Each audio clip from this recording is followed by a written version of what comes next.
ko'pchilar bu narsani ko'pchilik aytayotgandi. Qanaqa ishlaydi deb. Effekti chotki ekan effekti. Ayniqsa xonadonlarga zo'r.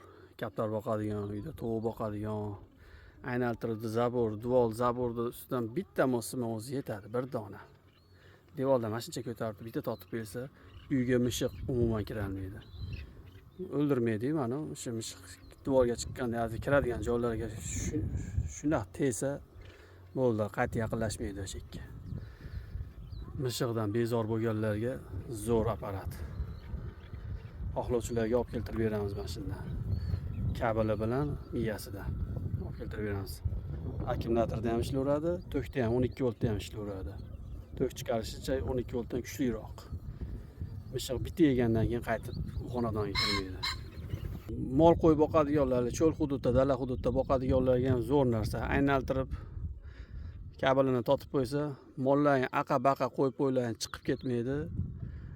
Yovvoyi hayvon, boshqa hayvonlar kirolmaydi, xullas bu simidan totib qo'ysa, ma'lum miqdorda tok bo'lar ekan, bitta urar ekan, qayta yaqinlashmas ekan bu hududga.